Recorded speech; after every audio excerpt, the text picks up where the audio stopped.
Hey, what's up, Unbroken Nation? Hope that you're doing well wherever you are in the world today. Very excited to be back with you with another episode with my guest, Avigail Gimpel, who is the author of Hyper Healing, the Empowered Parent's Complete Guide to Raising a Healthy Child with ADHD Symptoms. Avigail, my friend, welcome to the show. How are you today? Oh, I'm great. I've been really looking forward to this interview. Thank you for having me on. Yeah, it's my pleasure. The honor is all mine. I've been looking forward to having this chat with you for quite a while. So, for those who do not know you, tell us a little bit about your backstory and how you got to where you are today. Absolutely. So, first, I want to start with my most important role, which is that I am a mom of 6 amazing kids. And to back up a little bit, I'm from New York and living abroad right now, expat. And I'll start at the beginning where actually as a little kid, I would definitely today be diagnosed as ADHD, but I'm decidedly not ADHD. And you have my book in front of you, so you know that a person could sit and write such a dense book of 400 pages is definitely someone who could focus for quite some time. But I didn't do my homework. I really didn't do very much of anything actually. And when I look back at that and I wonder what was going on back then, it was really an overcrowded brain. I was not able to focus because there was a lot going on in the background. I did not have the support and security that I needed. My parents were breaking up. I have myself, you think I have a big family, but I have 7 siblings. So there were a lot of us in a very, very noisy, big household with the unstable parent situation and all sorts of other stuff going on. And therefore, while my teachers were expecting me to sit and study, there was no way. My brain could not absorb that. And I'm grateful that I wasn't born today because I would definitely have been diagnosed as ADHD and put on medication, which would have made me a lot quieter and perhaps more studious, but certainly would not have addressed the trauma I was going through as a young child. And so when I look back at that, and certainly when my kids were starting to be diagnosed with ADHD, I said, 1 second, I would have been diagnosed with ADHD, but I'm not someone with ADHD today. What's going on here? There must be, because we get a very kind of simplistic description of what ADHD is. It's some kind of neurological condition. And I started questioning it when I'm seeing my kids and I'm saying, and my students, I'm a special education teacher as well. And I'm looking at my students and I'm saying, really, all these kids have disordered brains, or are we missing something? Are we not seeing their backstory? We're not seeing the challenges that they're going through. And what I realized was that ADHD really is a clash between a healthy person and their environment. That doesn't mean the environment is necessarily to blame, but we certainly have to look at that. So when I realized that, I went into special education and started really developing programs for my students. Met my husband about the same time when I was teaching in my first class. And he was over the top, confident and energetic. And I'm like, wow, this guy's amazing. And then I realized that he was very similar to the students that I was crazy about, those kids that loved everything, were interested in everything, but couldn't sit for half a second. So he definitely passed that on to our children. And we've had definitely a very ADHD marriage. We just had this week our 24th anniversary. And thank God, I'm very grateful for 24 beautiful years. And so when I look back at it, we moved to a foreign country twice with our kids, went all over the place. Just this week, we took a vacation with our kids and we started in southern Israel and we ended up in the sunbathing and scuba diving. And we ended our week in northern Israel skiing. So that's just us. And we love it that way. And I've definitely spent the last 20 plus years really trying to advocate and help children and families that are dealing with ADHD. That's powerful. As I read through the book, I was thinking so much to myself, when I was growing up, I would have fully been classified as that, violent child, ADHD child, like destructive child, like all of those things. And so much of it does have to do with your household. But I think also a lot of it has to do with like I just hated like, why am I sitting in this classroom right now? That was the thing that I always came to. And, when we were doing creative things, when we were in recess, when we were doing anything but sitting and learning, like I was good, but you put me in front of a book. I did no homework in school. Obviously, many people on this show know my story. I never graduated high school. They just gave me the diploma, like, we're done with you. And I just can't help but think, like, how many times doctors tried to put me on medication. And this was in the late 80s, early 90s. And honestly, I would just throw it away. I used to get in so much trouble, but I was like, I'm not taking this. This is crazy to me. One of the things that really stuck out to me about the title of your book is you labeled it ADHD symptoms.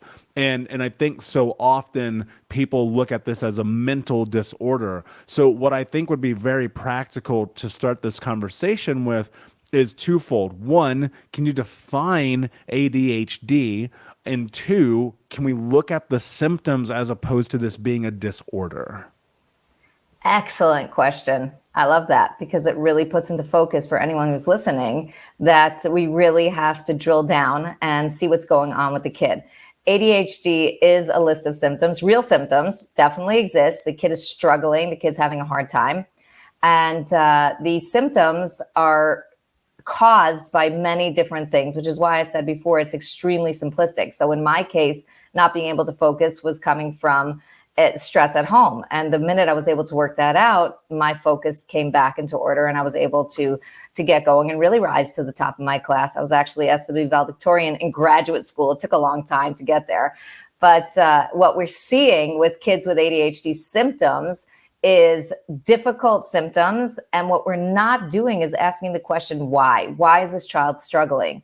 And there are so many different reasons why a child's struggling. And when I listen to your story, I say to myself, wow, I would have said about you, that sounds like an instant gratification personality, because that's a person who's interested in being active. Things and everything around him is draws him in. He likes to build things, create things, and all that. But they're sticking him into a box he doesn't fit in. Of course, usually ADHD comes with multiple causes. It could be trauma plus a instant gratification personality. We can throw into that screen addiction or other addictions, which are crushing to kids. And we have lack of nature, lack of movement and exercise, which is really bad. And another big one that I see all the time, especially with younger kids, is a gut dysbiosis. So the kids are just not physically healthy. They're not doing well physically. You see running noses and bad skin and headaches, stomach aches, asthma, allergies, autoimmune conditions. And instead of saying, well, maybe what's going on is physiological, we're saying, oh, he has asthma and a comorbid ADHD. Well, what came first and what's causing what? And that's something that we're not asking the questions of. So when we look at the DSM-5, the diagnostic manual, we just looking at a checklist, and it's kind of like odd to me. And as a mom, when my oldest was diagnosed, I said, well, how did you diagnose her? Well, you see, you filled out this checklist and the teacher filled out this checklist, and therefore she's got ADHD, which is a neurological condition. And where'd you get the checklist from? And what does that mean? What does that mean to us? It means that we're seeing external symptoms, but shall we ask why she's having these external symptoms? This is a kid who moved to 3 different countries. She's trilingual at the time that she was diagnosed, reading and writing in 3 different languages. Maybe we want to look at her background and see what else might be going on along the way. So the symptoms are real. And what I think is hurting children the most is that we never ask the question why. And that's a real shame. Yeah, I totally agree. And, I think about quite often this idea that we kind of get pigeonholed into these boxes based on lists that really have no foundational evidence on your particular DNA. And, I think about the idea that doctors particularly, and I'm not trying to like throw doctors under the bus here, I promise, but, you're in this situation where maybe you're ill or you're sick or something's wrong, and they go, oh, it's in your family, it's in your DNA, it's in your genes. Right. And I'm like, well, what gene is it? Can you tell me? Can you give me the exact gene that this has been traveled down through for generations that led me to this place? And they can't. They'll be stymied and dumbfounded because it's for many things I just don't think it's true. Now that said, like I definitely think that I'm kind of you mentioned something about an instant gratification personality. That's really fascinating to me. And what I'm curious about is are there other personalities that kind of fall within these different chasms? Well, every personality is different, and personalities are healthy. When you look at yourself, you say, okay, who I'm more similar to, my mother, my father, an aunt, uncle. You're going to find yourself in the family, not perfectly because you're a different combination of person, but we are going to find ourselves within the family. All personality types are healthy variants of a personality. And therefore, we have to look at it and say, okay, what are the strengths and weaknesses of this personality? I see mainly that instant gratification is we're going to see more ADHD symptoms with that kind of personality. That's that type that's just wants everything here and now and fast and interesting and fun and slightly dangerous. I know my kids were always the ones that climbed to the top of the monkey bars first, and we're just kind of dangling off of it with one leg. So there's that. Of course, you're going to have the ADHD which is the more passive type. The kid who's kind of unengaged, but they're not unengaged. They're in a dream world where everything is fascinating for them, and they're escaping this here and now world, but they're finding something that interests them. They're always finding something else that interests them because they don't want to be where they are right now. So I think those two are very similar, although, and I always use this example that let's say you have a kid who's kind of a shy kid. So a shy kid might do great at tasks that require real good focus and other things like that. But that shy kid is going to struggle when it comes to engaging their environment and making friends. So they have their strengths and then they have their challenges. ADHD, which is when it is caused by an instant gratification, they have their strengths in that they integrate with their environment very quickly. That's the kid who's going to walk over to a stranger and ask a question and learn something new very fast. And that's the kid who's going to find novelty. And I say that this would be an inventor, a scientist, someone who's in high tech, an entrepreneur.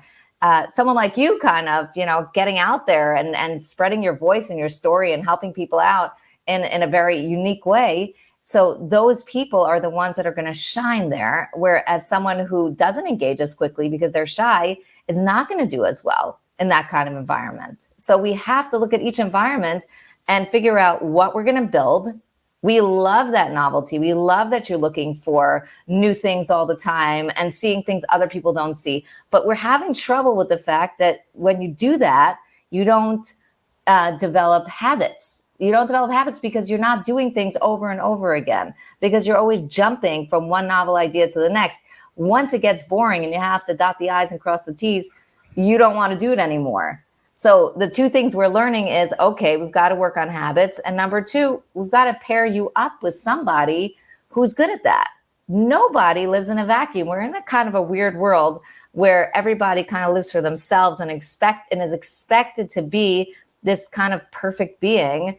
But that's not the way we're meant to live. We're meant to live within community, where one person has a strength in getting out to the forest and finding the food, and the other person has a strength in organizing it when that person brings it home. Now, obviously, I'm going back a couple of generations here, but that's an example for what we would talk about, that we are meant to work together. So one kid's an accountant and the other kid's an entrepreneur. Let's put them together. They're going to make a great team. Yeah, 100%. And one of the most difficult things that I've had in my journey was being habitual about things and not having this like squirrel brain where it's like, no, no, no, no, no, all the time, you know? And in that, it was incredibly difficult because I had to effectively like retrain my brain. And one of the things I often think about is like, as a kid, like I wanted to be successful. And as an adult, I want to be successful as defined by me, obviously, and what that means in my life. And I think people look at children like me who are just not flourishing. They're not able to keep up with the other kids, especially on schoolwork. I had straight F's, like fine, whatever. Why is it that we aren't seeking the why?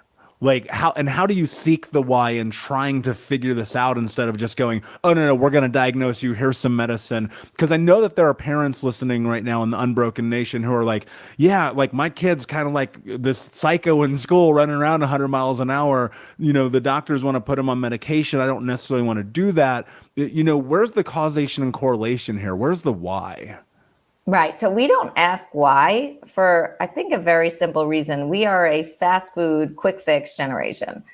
And a pill is much easier. And it's easier. It's a wonderful quick fix because you know what?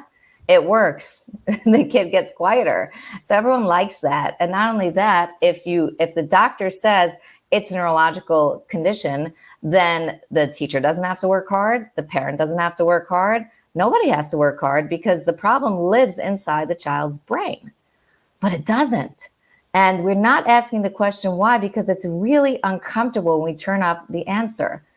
For example, let's say in my work, obviously, when I meet with a client, the first thing we do is get the full story from pregnancy all the way up to date. And the parents turn up with things like, wow, the discipline it really needs to be worked on. Now, everybody's discipline needs worked on. Nobody comes into parenting knowing how to discipline their child. And therefore, that should be obvious, but it feels uncomfortable. Like, oh, the discipline's off. That means I'm bad. I messed this up. No, you're not a mess up. You need to keep building your skills. Like in anything you go into, any work you do, you have to keep building your skills. Or, for example, we turn up a gut problem. We're seeing that the kid is a constant runny nose. But that's a lot of work for two busy parents who are working full time.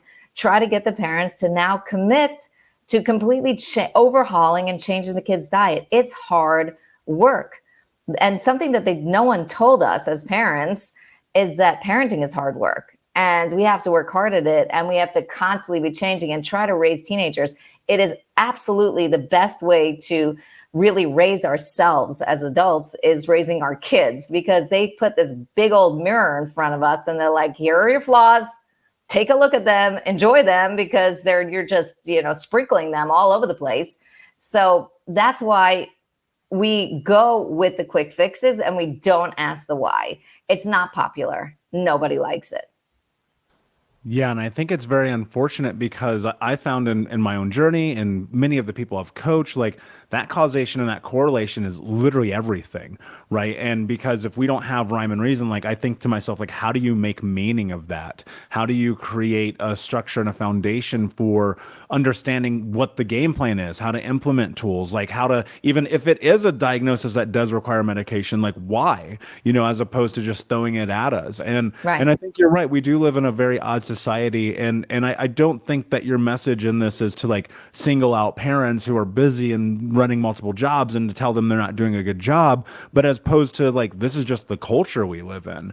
And I think that so often people want the quick fix, but in that, and as parents that are listening right now, you wrote a chapter in the book that says, if mom ain't happy, ain't nobody happy. And I thought to myself, that's really fascinating. How important is it as parents that you're putting yourself first, especially when dealing with and navigating this?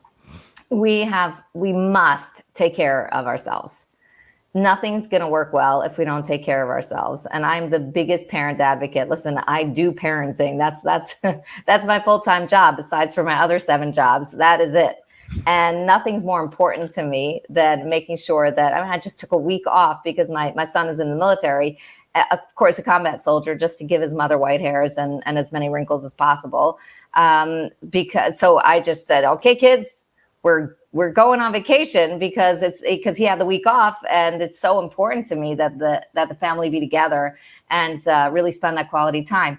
If we don't get ourselves in order first, moms and dads, then everyone's going to suffer, starting with us. Our kids see us, they watch us. When we are stressed, our kids absorb it immediately. They know what's going on with us. They read us and they feel every bit of our energy. So we start with really working out what's going on in our own emotional suitcases. That's just like the way I feel it. It's like we come into parenting with this enormous emotional suitcase of all the stuff that we've been through, all of our successes and failures, and every other story that we've been through, all the voices in our heads. And then when our kids start talking back to us, instead of it being a 5-year-old saying, no, it is every single person that's ever said no to me in my life and every failure I've ever had and all that stuff piled up. And our response becomes incredibly aggressive and way out of line for what we had dreamed of and hoped of as parents. So in order to really take care of our families, we have to feel calm. We have to feel in control, which is why I begin my book actually with the first 3 chapters being about us.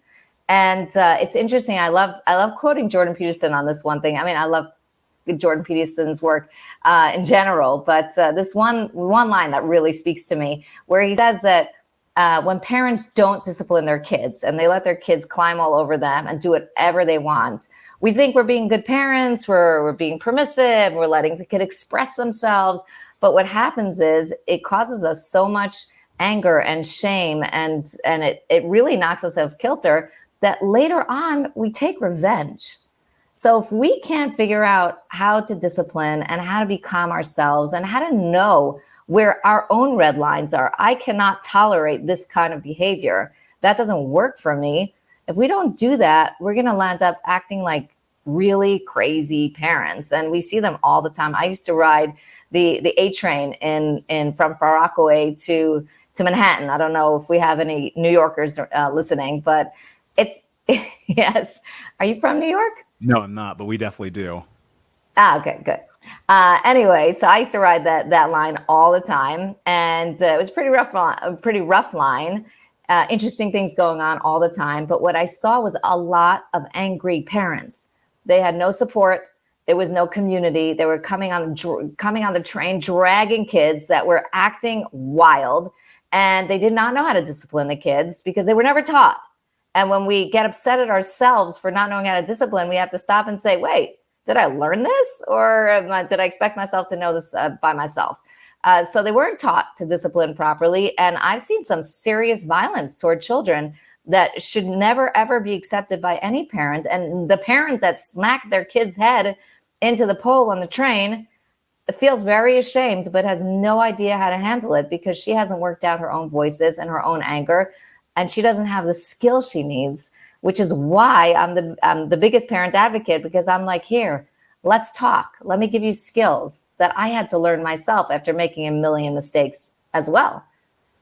Yeah, and I think the only way you figure those things out is you'd have to make a million mistakes, or you come and you learn in aspects like this. One of the things is, like, I look at the episodes of this show where I have amazing people like you on, and I think to myself, I don't have children, but when I foster them, which is a huge part of my life mission, I want to be prepared for that, because I'm like, holy shit, when I was a kid, yeah, I get it, right? And like, I think a lot of that's a trickle down effect. But, I want to talk about 2 things here. One is this word discipline. And I think it's really important to talk about, especially in the guise of ADHD, because I think parents often think that perhaps violence is the solution for that behavior. But you talk about behind every challenging behavior is empathy. And being willing to show empathy. And I think that is so incredibly important. So where are the parallels and the distinctions between those 2 things that can be beneficial for parents listening right now? Okay, so first of all, raising a kid with ADHD symptoms, and definitely if it's caused by an instant gratification personality, is really rough, because it's very, very hard to discipline these kids because they want our attention, and they want it strong, and they want it immediate, and just like everything else. And therefore they're paying attention to us. And if we can give that attention in a loving, kind way, with compliments, with engagement, with playing a game, making a puzzle with them, or even sitting and watching a movie with our arm around their shoulders, they're going to glow from that. That's what they're waiting for. But most of the time, because they're so difficult, they trigger our anger and our criticism. And therefore we land up yelling at them. And the minute we yell or we're aggressive physically, they're going to invite more of that. Not because they want it. It's really subconscious, but they need our attention. And if we're only giving it negatively, they are going to demand more negative attention. So that's the first thing we have to know. The second thing we have to know is we have to respect our children. And when I talk about discipline, And this is the empathy part. We first of all, this is an important thing I want to add here about empathy. When we don't discipline our children, what we're saying to our children and to ourselves is this child is not capable of behaving better. And that message to our child is, this is it. This is all I expect of you. I expect of you to be tantruming out in the supermarket. I expect you to not listen to me when I talk to you and to throw your stuff all over the place and never clean your room. That's what I expect of you. And that's a terrible message, because it's this terrible message of low expectation. But when we feel sorry for our kids, what we're doing is turning them into sorry children. And we don't want to use our sympathy or empathy in a place where our kids can do better. And the kindest thing we could do is stop them and say, that's not right. You are better than that. You've made a choice that wasn't the right choice, and you can make a better choice. So our kindness comes in this case in saying, stop. And how do we say stop? We say, first of all, we don't yell.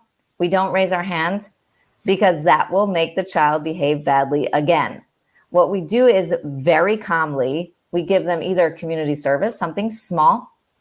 And often the kid and parents are listening and saying, yeah, my kid's not doing community service. Like he just spilled the cereal all over the floor. And now I'm going to tell him to clean it up and then go organize a drawer. That's cute, but that's not happening. So the second choice, and they'd be right, but since we're trying to be as respectful as possible, we want to give the child a choice to do an action that, what I say, is brings light back to the house. You've made a mistake. It's kind of brought a little bit of darkness because our interaction is now much more negative. So you bring light back to the house. It's kind of like paying for a speeding ticket. Like, there's no real connection between the ticket, the speeding and the ticket. But you are, it's kind of like goes into the taxes, and then therefore the state has more money. Okay, so it's uncomfortable. You had to pay, but you got to do something. You did something about it, and now you're clear. You're in the clear. Of course, with the speeding ticket, you get points, so it's not an exact parallel. But in this case, we're saying that the child has done something wrong. They can do better. We believe in them. We have faith. And how are they going to do better? By choosing to do something that will bring light to our home. Straightening something, organizing, folding some laundry, something like that. Our children are very bright. They get that what they're doing is making us happy, and therefore giving them the opportunity to get out of the mess they put themselves in. But if they're refusing to do that, and that's fine, that they will refuse. And my daughter says to me, our job is to misbehave, and your job is to forgive us. And I hear that. She's very cute. And but the second step is taking away some kind of item of privilege for a short amount of time. We are always basing it on respect. We're not trying to cause our child pain and suffering. We're trying to bring him back from where he is. He made a bad choice. Now make a good choice. You didn't want to do community service. No problem. You are loved and respected. You are now going to lose the game you were playing on, or your laptop, or whatever it is, your iPad, for half an hour, and then you're going to get it back. Now the child's going to tantrum and get very upset, and that's also okay. That's part of childhood. He's trying to defend his right to misbehave. So then we up the punishment just a bit, another 5 minutes, and we walk away, and the child will work it out. But we have to know the empathy part is understanding. The other part of empathy is understanding that the child's misbehaving because there's some kind of emotional trigger. Something's bothering the child, and therefore he's either looking for attention or can't really right now figure out how to do the right thing. So besides for punishment, we also have to have a communication with the child. What's going on with you? What's bothering you? Let's talk. And that's the next step. If we keep seeing that the same behaviors repeat themselves, we don't ignore that. We don't keep resorting to punishment because it's not working. The punishment is just kind of a red line saying, I trust you, I have faith in you. And what's amazing about punishment is that when a child has been punished, first of all, we don't mention it again. He is now fully forgiven and we've moved on. And that's super important for parents. Don't keep reminding your kids, and yesterday you did this and that. That doesn't matter. He's already been forgiven for that. But we also, what we're giving them is space to grow, space to make choices, space to tell us what's going on with them. So don't, and if we keep on punishing, then we're missing something. So take a deep breath and say, what am I missing here? Again, we're asking the why question. Why does this behavior continuing? Not because my child's disabled and has ADHD, but rather because something is bothering this kid and we need to find out. And I would have to assume, and this probably, I'm going to base this off my own experience, the more that there were these negative ramifications, for me, it was very violent, but a lot of the words being used, I would slowly start to adapt and they would become my identity. And I think that's part of what you're putting towards in regard to, it's not about reminding them, letting go, because I think that just as human beings, like we hold on to shit. And I'm like, you just got to let that go, because if you don't, look, you're setting them up for failure. And I remember distinctly being like, everyone views me in this way, so that must be true about me. And you use a really powerful word for that in curse. And what I want to talk about here is like, how do you change that inner voice and move it from a child being and thinking like, oh, I'm cursed, and how do you have that symbiosis of a relationship around that nomenclature with parents and children, so you don't end up doing what happened to me and that became my identity? Yeah. Oh my God. That happens to all of us. And when I talked to before about the voices, those voices in our heads are those curses, the way we were defined as kids. And I had a nickname growing up. It was beautiful. I was called Mouth. So Mouth, which is really funny because I'm a public speaker now. But as a little kid, what it really means is big mouth.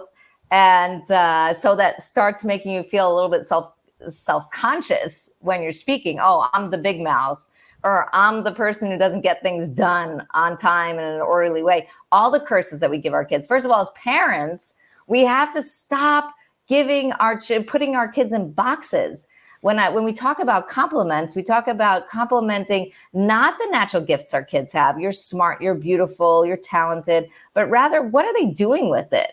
How are they using their talent and their skills to move forward? What step did they take today to do better than they were yesterday? The colors you chose on that painting really bring it alive. You blended it so beautifully. That your singing voice really made me happy when you were singing in the shower today. I was dancing on the other side of the door. So it's not about your voice, because that makes you self-conscious. Now you always have to have a good voice, and now you're always performing. And that's on the positive side. And even on the positive side, you have no idea how many clients I have that I'm helping them work through being smart, because they always had to be smart. If they were the smart kid, then they could have had to stop asking questions, because then someone would know that they weren't so smart. That would be revealed. And they had this horrible secret about, wait 1 second. I'm not so smart. I'm just like an average person.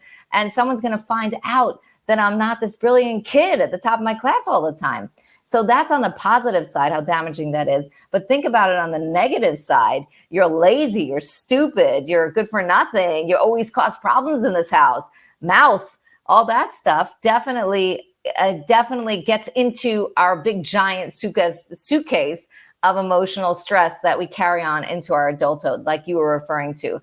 And there are ways to get out of that. First of all, as parents, we have to stop doing that so that we don't imprint that onto our children. Also for teachers and anyone who deals with children, or even coworkers or spouses, we have to stop calling people names of any sort, positive and negative. But as adults, we have to redefine ourselves, and we have to stop and say, really? Am I Mouth? Am I stupid? Am I lazy? Is that me? And we have to redefine ourselves, because that really closes us in and puts us in this kind of fixed mentality. I must be this. And what happens to us is that it's like a prophecy. If I'm that lazy person, then I need to be that lazy person all the time. And I need to kind of prove that I'm that lazy person. So that's terrible. So we have to kind of redefine ourselves and then put ourselves in a process mentality where we're moving forward all the time. I don't have to be anything. I have to make choices today to be my best. And what I've found to be the most powerful way to really get ourselves out of those curses is to have gratitude. Gratitude for now and here and what's happening in my life this second. What are my gifts? What is God bestowing on me today that is so wonderful? What did I do today that made myself stronger, that made my home better? What choices? So it's about moving forward, choices, and the blessings that we have. And if we start our day with a blessing and we end our day with what did I do well, then slowly we start to shrink those horrible curses and move into our better selves. And so much of that feels like ending generational trauma, because I think that unfortunately so much of that is the continuation of the experiences that we had, because we live entirely based off of learned experiences, which help identify and create who we are. And it's not until you bring attention to it that you can shift that. And I think that's so incredibly powerful. You know, I recall all of these terrible things my stepfather used to call me, and in some weird way they actually came to fruition. And so I'm right here with you. I mean, we've got to be positive, we have to be encouraging, we have to be able to give kids the right tools and the right nomenclatures about who they are, to give them the ability to be successful, so that, you know, years down the road we're breaking this generational trauma. And one of the things I want to kind of go back to where we started this conversation, you had mentioned gut health in this process, and I recall as a child, I had the most terrible gut health. Part of it I know was from the food, part of it was from stress. I mean, the list goes on and on. But what is the ideal way to help parents be able to help their children, especially if they have sick kids who are also dealing with ADHD symptoms right now? Right. Well, let's start with the most basic: no more elective C-sections. Because C-section, natural birth is where we actually seed the gut. It's the mom's first gift to her child, is a natural birth where the child absorbs the gut microbes from mom. So we have to I understand that C-sections save lives, but if we're choosing it, then let's choose health for our children and less about the convenience of setting a date for birth. The second thing is the best way to really get a healthy gut is by eating tons of different colored fruits and vegetables, and trying to avoid antibiotics as much as possible. Of course, if a child needs antibiotics, again, life-saving. But in many cases, as a matter of fact, there was a study in England that said that 50% of the times that kids took antibiotics, they didn't need it, but the doctor was just trying to give the mother something to do. So we have to kind of back off a little bit and wait and see if the child really needs antibiotics, because that's a real gut killer, while it is very powerful and helpful to us. So I had my first pediatrician when my oldest, who's 23, was a baby. He said, listen, this is the rule. Don't come to the doctor until your child's been sick for at least 2 days, because in most cases, children have very resilient bodies and they could bounce back. And the body will resolve whatever it is that's going on. After 2 days, go and do what you got to do. Food coloring is awful for the gut, and because it does the same damage as antibiotics, but what it doesn't do is save your life and make you well. So those are things that we want to really stay away from: food coloring, preservatives, and we want to move toward healthy and natural. Basically, the rule is the food has to look as close as possible to the way it looked in nature. So cook and bake, that's fine, but you want the food to not look so completely far away from what it originally grew as that you can't identify it as food anymore. That's the basic thing. But let's say the kid now already has an injured gut. I have 2 children with celiac, so they already had injured gut. And what we're doing there is we're clearing the gut, we're bringing it back to health. And this I've done with many, many clients over the years, and the results are unbelievable. Again, hard work for the parents, like I mentioned before, but this is something that has to be done if we want to get our kids back focused. So I take out gluten, dairy, and try to reduce sugar as much as possible. I add omega-3 as well as probiotics, and I try to stay as close to vegan as possible at the beginning. My kids with celiac, what I did last summer is we put actually the whole family onto a raw vegan diet for 2 months. And amazing things happened. First of all, they got their celiac number down to 0, meaning they had completely healed their gut, which there's no feeling better for a mom than knowing that finally their kid really is healthy. But then my oldest daughter, who had terrible period cramps, the cramps went away and everyone's faces cleared up. And good things happened all around. And what was really nice is that then the kids had a much, much better school year because they were way more focused. Even with the Zoom school and all the craziness that's been going on for the last 2 years, they were able to focus much better because our gut is our second brain. And all of the neurotransmitters that doctors talk about connected with ADHD, like dopamine, those are actually formed in our gut. So if our gut is in good shape, then our brain's going to be working really, really nicely. I also had a pretty messed up gut as a little kid. I was not, nursing moms, please do that. That's really, really helpful. A kid who's not nursed also is going to have a harder time having a healthy gut. I had strep all the time, every winter, 4 or 5 times. And it led to all sorts of, dry skin and headaches and things like that. So that's really difficult. Another thing I like to add is hang out with animals and go on hikes, because we need to have a diverse gut. We need to breathe in everything, have your dog lick your face and have all sorts of pets, and not my face, my kids' faces, obviously, and go out into nature as much as you can, because the microbes that are floating around in nature, they go right into you, you absorb them, and you're much healthier from that. Yeah. And I as you're going through this, I'm like checking off all the things that you said not to do that were a part of my childhood. And as an adult, like those are behavioral patterns even I've had to break. The Unbroken Nation knows my affinity for gummy bears, and like finding like how toxic they really are between the sugars and the dyes and all the other things, and like having to go through this gut healing process and learning how to take care of myself, how to eat well, and so on and so forth. And I think one of the greatest things now is we have access to more information like this than ever before. And it's really about the execution at this point, right? How do you take these ideas, these concepts, these things that you learn, bring them into play so that they make your life better? And look, it's not easy. Like there's nothing I'd rather do than like eat a bag of gummy bears, eat chocolate cake, and watch cartoons all day. But that's not conducive to the life that I want to have. Right. Abigail, this conversation has been absolutely incredible. Before I ask you my last question, can you tell everyone where they can find you? Sure, absolutely. But I want to add one more sentence. Please. Anything that you do with a friend. Do it in the community. You want to change your diet? Do it with a friend. You need support. Get to the gym, have a gym buddy.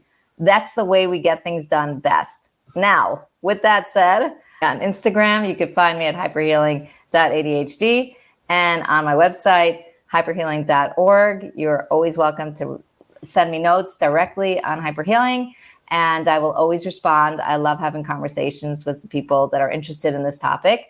And you can get my book, Hyperhealing, on Amazon.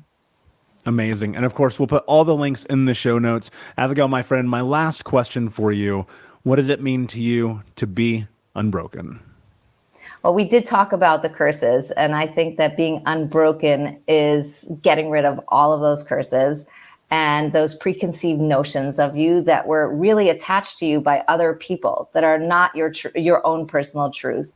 And looking at yourself again and saying, I am a powerful person who can make choices, who can make changes. And today is a new day. And today I'm going to do great. And what's going to be my step today in the right direction? Brilliantly said, my friend. Thank you so much for being here. Unbroken Nation, thank you for listening. Please like, subscribe, comment, share, tell a friend. And until next time, my friends, be unbroken. I'll see you.